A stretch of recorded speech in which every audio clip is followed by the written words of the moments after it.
Bonjour, je m'appelle Denis Roisard, je travaille à Nancy au laboratoire CNRS Réaction et Génie des procédés. J'ai une formation scientifique, j'ai travaillé dans le domaine de la chimie organique et des matériaux polymères. Et actuellement, je m'intéresse aux propriétés de séparation qu'on peut obtenir avec les matériaux polymères, notamment sous forme de membrane. Donc un polymère, vous voyez, c'est quelque chose que tout le monde connaît. Par exemple, un gobelet en matière plastique, c'est un polymère. Bien entendu, c'est pas ça avec ça qu'on va faire une séparation. On va le mettre sous forme, par exemple, ça peut être sous forme d'un film, bon là c'est un film papier, ou bien ça peut être sous une forme technologique avancée, qui est cet objet-là, qui est une membrane sous forme de fibre creuse. Donc la dimension ici, d'un bord à l'autre, c'est environ 300 microns. Donc ça veut dire que c'est un objet qui est tout petit. Le micron, c'est 10-6 mètres, d'accord? Avec donc un orifice à l'intérieur qui va permettre à la circulation, par exemple, d'un mélange gazeux. D'accord. Et puis on aura seulement une partie de ce mélange gazeux qui sera capable de passer à l'extérieur et donc qui sera récupéré à l'extérieur et séparé.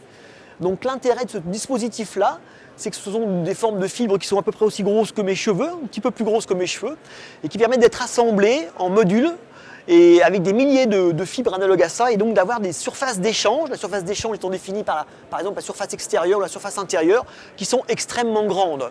Et là, à ce moment-là, le système membranaire permet d'obtenir des objets technologiques très avancés et très intéressants pour l'industriel, puisqu'il y a une très grande compacité de l'objet qui va permettre la séparation. Bon, au laboratoire, ce qui m'intéresse, c'est d'essayer de comprendre comment on peut améliorer les performances des polymères, et faire que justement les propriétés de sélectivité et également de perméabilité, c'est-à-dire de quantité de matière qui est capable de passer à travers, soient le plus optimal possible. On peut appliquer également la même démarche scientifique de séparation moléculaire à partir de mélanges de liquides. Un cas bien classique pour séparer les liquides, en technologie classique, c'est la distillation par exemple. Technologie que tout le monde connaît relativement bien, on porte à ébullition un mélange et en fonction du point d'ébullition, le composé le plus léger sera séparé en tête. Tout se passe très bien, sauf lorsqu'on arrive à ce qu'on appelle un azéotrope. C'est-à-dire que la composition de la phase vapeur est analogue à la composition de la phase liquide. Et à ce moment-là, la distillation classique ne marche pas du tout. Alors à nouveau, en prenant une membrane qui est en fait un film plastique, pour donner une image simple, eh bien, cette membrane peut permettre de casser l'équilibre liquide-vapeur classique et donc la diffusion sélective d'une des deux molécules à travers. C'est le cas particulièrement de l'eau et de l'éthanol. Récupérer de l'éthanol pur, pour un pharmacien, sans trace de benzène ou d'autres tiers corps, c'est extrêmement important. Dans l'industrie chimique, par exemple, il y a de très nombreux flux d'hydrogène qui ne sont pas forcément purs à 100%. Et dès qu'il y a 10% d'impureté, l'hydrogène ne peut plus être utilisé. Utiliser une membrane comme ça permet de faire passer l'hydrogène à travers et de le récupérer de façon très pure. Et de le recycler dans le système, plutôt qu'il soit brûlé lors d'une torchère.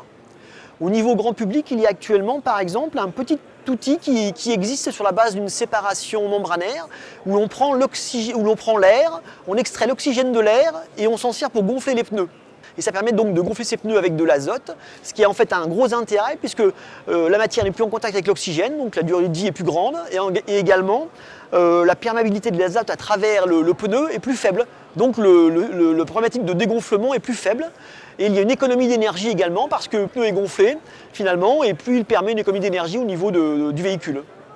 Et on sait qu'une des raisons du réchauffement climatique, en tout cas, c'est l'augmentation de la teneur en CO2 dans l'air, qui passe progressivement de 350 ppm il y a encore 10 ans, 20 ans, à bientôt 400 ppm. Et c'est ça qui fait que la température augmente.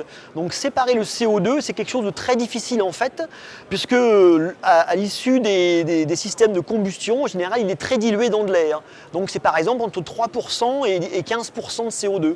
Et l'extraire à cette faible teneur, c'est difficile pour toute opération. Et les membranes peuvent intervenir à ce niveau-là en permettant un contact et un échange favorable entre le liquide qui va extraire le CO2 et la fumée qui contient le CO2. C'est le domaine des contacteurs membranaires qui ressemble à nouveau à ce petit objet-là qui peut permettre d'augmenter la superficie et l'interface entre un liquide qui va capter le CO2 et une fumée, en sachant qu'une fumée de post-combustion, les ordres de grandeur sont énormes, c'est l'ordre du million de mètres cubes par heure. Donc c'est extrêmement important à traiter et très difficile à faire au niveau industriel.